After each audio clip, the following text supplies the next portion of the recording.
네, 부동산 등기법입니다. 1번이 이렇게 본인 서명 사실 확인서부터 나왔는데 뭐 이게 안 중요한 건 아니긴 한데 이게 왜 이렇게 1번에 나왔을까 생각을 해봤는데 2번이 좀 회생 파산이거든요. 완전 이런 거 다 그 처음에 1차 공부할 때는 1차 시험 합격하기 전에는 이런 거 그냥 다 부동산 등기법도 30문제 이거 다 맞아야 되는 게 아니니까 버려야 되는 문제 중에 하나거든요. 여기도 너무 내용이 이렇게 지엽적이고 특정된 부분이라서 일반적인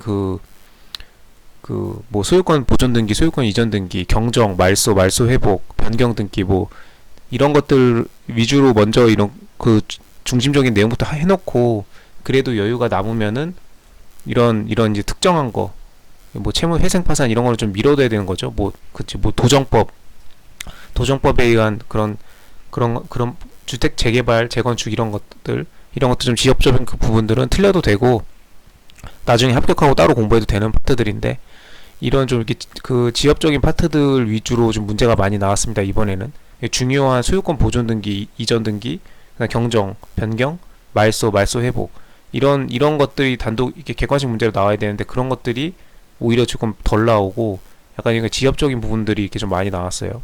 그 1번 지금 3번 회생 파산 그 다음에 공익사업을 위한 이건 이제 수용이죠. 수용은 중요하긴 한데 아무튼 이 세 개가 전부 다 지금 그 최신 등기 사무 처리 지침 개정이 있어가지고 2024년도에 올해 개정이 있어가지고 이런 것들을 이렇게 맨 앞에다가 이렇게 배치를 한 거 보니까 약간 이런 개정되는 것들을 이렇게 중요하게 여기는 것 같은 뉘앙스를 줍니다. 네. 그래서 등기법 풀기 전에 저는 이제 30문제 먼저 다 풀어봤으니까 이 느낌이 좀 이런 게 있었다라는 거 하나씩 들어가 볼게요. 본인 서명 사실 확인서 옳지 않은 겁니다.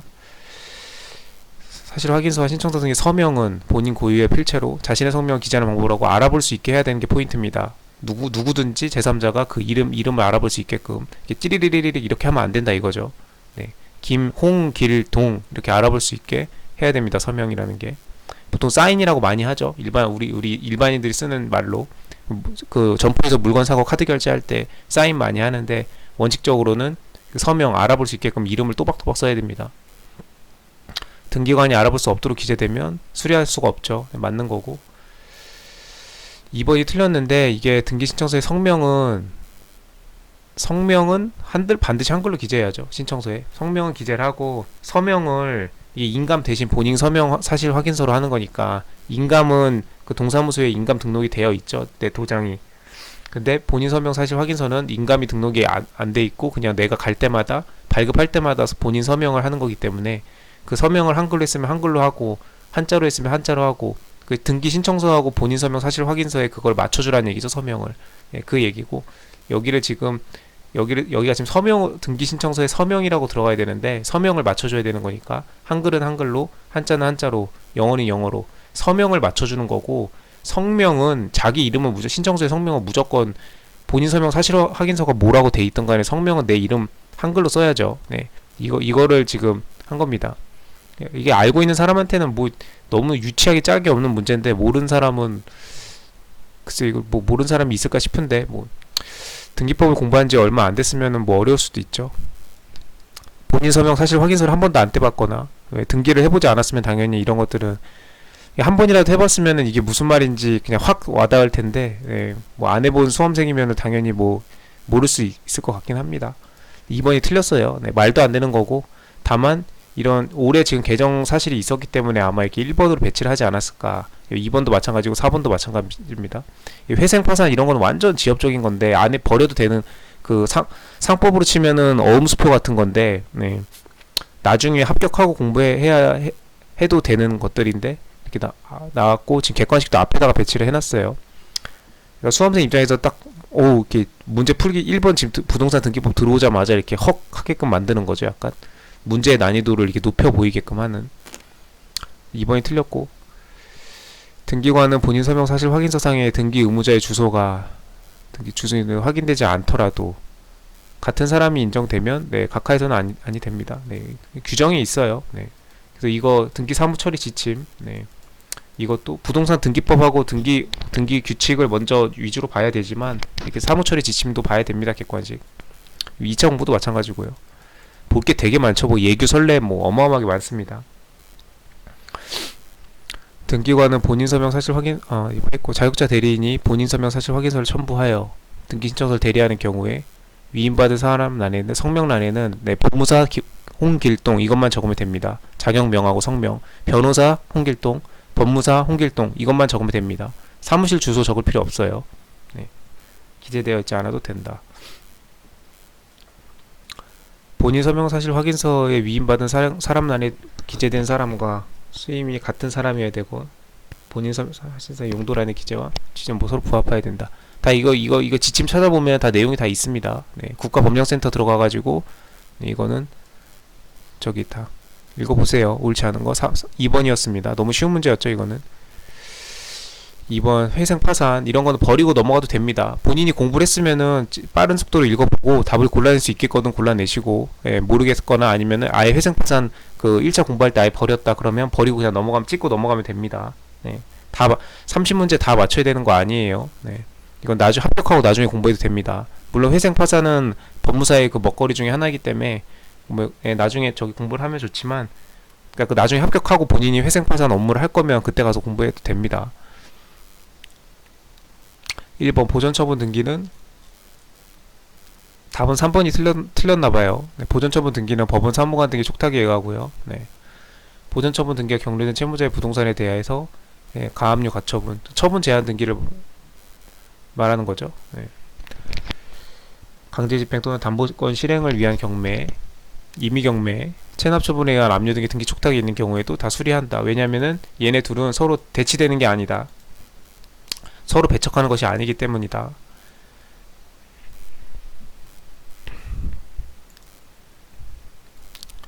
그래서 수리할 수가 있습니다. 이번 부인 등기는 부인권자가 단독으로 신청하며, 네, 부인 등기가 맞춰진 이후에는 부인된 등기의 명의인을 그 등기 의무자로 하는 등기 신청이 있는 경우 등기관은 이를 각하해야 된다. 채무자 회생 도산법이라고 하죠, 줄여서. 네. 이때에는 관리인에게 전속한다. 부인 등기는 촉탁이 아니라 관리인이 단독으로 신청한다. 맞춰진 이후에는 속하고 사실이 공시되었으므로 이를 각하해야 한다. 부인 등기가 이제 도산법의 그 절차대로 이제 그 재산을 처분하기 위해서 하는 거기 때문에, 네, 이제 그 처분 제한하는 거나 마찬가지죠. 이 부동산은 이제 그 도산법에 의해서 처분될 다 해체될 재산이니까 누군가가 이거를 어떻게 처분을 하면 안 되겠죠. 그렇기 때문에 그 부인된 등기의 명의인을 등기 의무자로 해서 뭐 소유권 이전 등기라든지 증여라든지 이런 게 되면 안 되겠죠. 그렇기 때문에 그런 등기 의무자로 하는 등기 신청이 있으면 다 각하해 버려야죠. 이건 도산법에 의해서 이제 다 해체 분해할 거니까, 회생이든 파산이든. 그 다음 3번 관리인이 회생 계획에 따라 채무자 명의의 부동산 등을 처분하고 그에 따른 등기를 신청하는 경우에 법원의 허가서 또는 신청서에 첨부해야 된다. 이게 지금 이 두 가지 내용을 지금 하나로 짬뽕시켰어요. 회생 계획에 따라서 이렇게 할 때는 회생 계획이 있었으니까 그 인가 결정에 등본 또는 초본을 첨부하면 되고, 회생 계약에 의하지 않고 할 때는 이런 허가서 이런 걸 요하지 않는다는 그 증명서를 이렇게 해야 되는데, 회생 계획에 따라 하면서 지금 증명서를 첨부하라고 돼 있죠. 회생 계획에 따라서 하면서 증명서 첨부하라고, 이 두 개 내용을 섞었습니다. 그래서 3번이 틀렸어요. 뭐 공부를 했으면은 뭐 찾아낼 수도 있지만 공부를 안 했으면 뭐 뭔 소리인지 하나도 모르죠. 네. 그래서 각자 공부 계획대로 찍고 넘어가든지 풀고 넘어가든지 해서 넘어가면 됩니다. 3번이 틀렸고, 4번 회생법원이 채무자 회생 도산법에 따라서 회생채권 담보권에 기한 취소를 명한 경우에 그에 기한 말소등기를 회생법원이 아닌 집행법원이 초탁한 경우에도 수리하면 됩니다. 네. 가압류 등을 한 집행법원의 말소 촉탁에 의하여 말소할 수도 있다. 네. 회생법원이 할 수도 있고 집행법원이 할 수도 있고요. 네. 뭐 조문에 이렇게 나와 있습니다. 도산법 256조. 이 도산법도 조문이 500조가 넘어요. 네. 거의 민법, 상법 다음으로 조문이 많죠. 네. 민법이 1000개 넘고 상법이 1000개 좀 안 되나? 상법도 거의 1000개 가까이 되죠. 그 다음에 도산법이 600조인가 정도 됩니다. 도산법도 조문이 이게 굉장히 많고 내용도 어렵고 그래요. 나중에 합격하고 이제 좀 차근차근 공부해야 됩니다. 회생파산 업무 하려면. 그 그다음 5번 회생 절차 개시 및 회생 계획 인가에 각 등기가 되어 있지 아니한 부동